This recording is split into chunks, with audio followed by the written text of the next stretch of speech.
Thanks everybody for this opportunity, and I'm delighted to be a part of such a prestigious panel as well. And what I've decided to do today is provide you with just, I suppose, three invitations to further dialogue and debate. And I hope my 10 minutes is not too prosaic, but at least opens the door for some interesting discussion.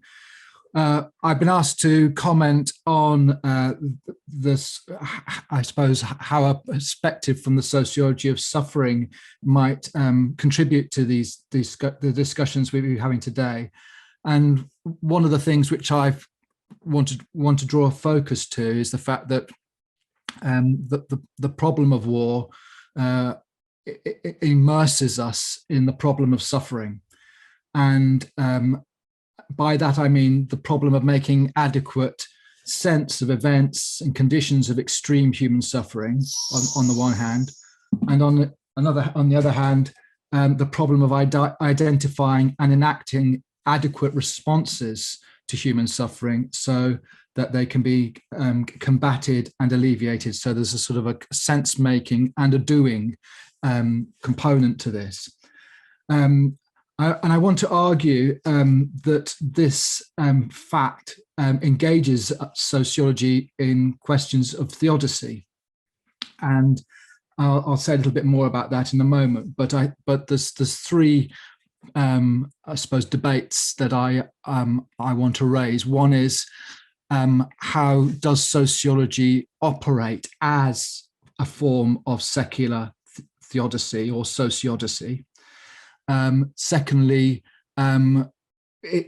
insofar as sociology operates in a documentary or analytical mode, how should it work at analysing and making sense of the forms of theodicy or sociodicy that are in play in, I suppose, contemporary responses, accounts of the war in Ukraine and the suffering caused by that.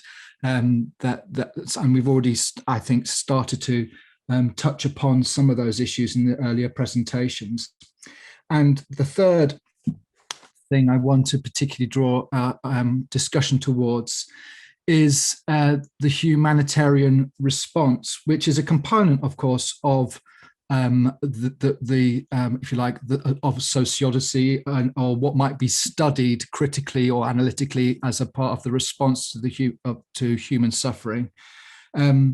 And this is a particularly vexed matter, which, of course, as many of you will know, has received a great deal of critical attention over the last few decades across the social sciences. But I want to leave you with a question concerning the ways in which sociology is brought under the interrogation of humanitarianism in these contexts, and I suppose this might draw us back to my opening question again about sociology operating as a form of sociodicy. So that's just to give you, I suppose, some headlines of where I'm heading to. So no doubt many of you are acquainted with the fact that the concept of theodicy was first coined by Gottfried Leibniz in a 1710 work in which he outlined a philosophical theology that aimed to defend a Christian conception of divine character and action in face of a world in which there appeared to be too much pain and suffering. Although the problem of theodicy has a much longer genealogy, which can be traced back to ancient Greece. And any human society, of course, could be have a theodicy problems as part of its culture and in its historical development of its culture and institutions.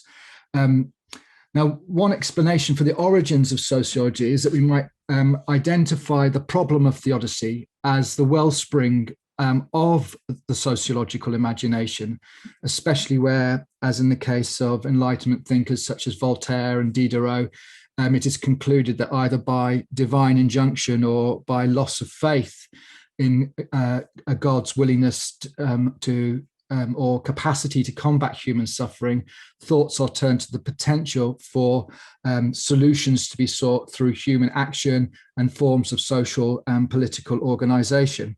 And I think there's quite a lot that remains to be uncovered when it comes to us understanding the origins of sociological thought and our capacity to think in sociological terms in the 18th century and in many of the debates which were congregated around these matters.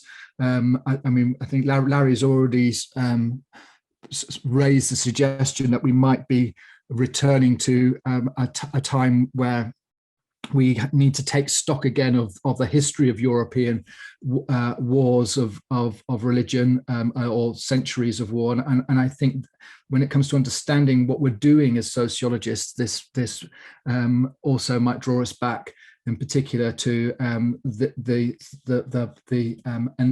I suppose the seeding of sociological thought within Enlightenment, and particularly in the context of debates of theodicy. Thinking about sociology in these terms is not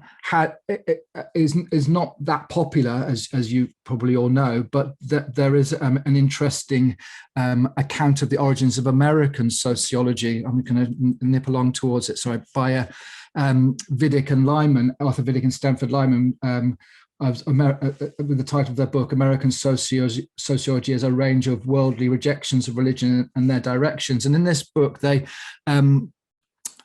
present contrasting traditions of sociological inquiries as operating as forms of sociodicy, that is,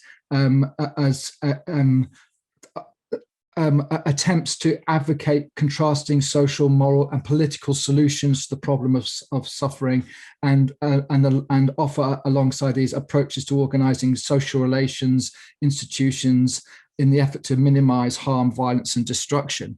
Now, I think as far as the mass suffering of war is concerned, that it is particularly appropriate for us to relate to some of the most finely elaborated systemic theories of the mid-late 20th century as responses to the mass destruction and the suffering of war. And I think that we can start to think of theories such as, oops, I was clicking my thing.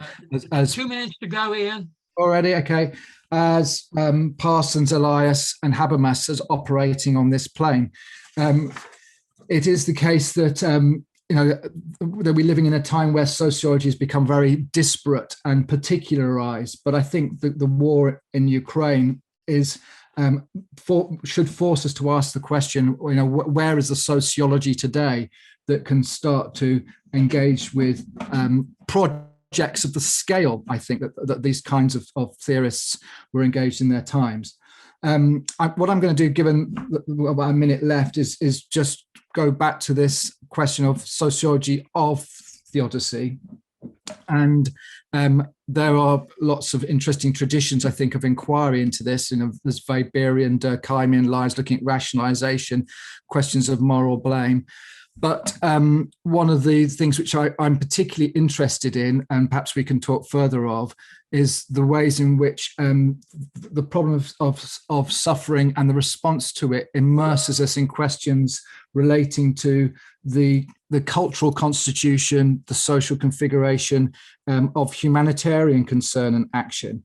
And I think that, if like the part of what's called us together today, even to talk about the sociological responses to war and peace, is what I've referred to at the beginning of my talk as the humanitarian interrogation of sociology. I think there's a lot which is pitched in an entirely critical way towards humanitarian culture.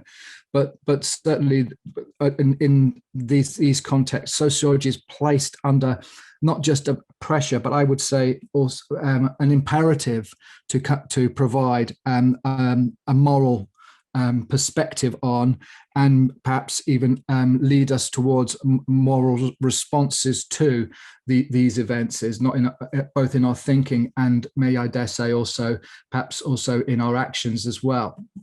And I'll leave it at that point so that others can have their 10 minutes.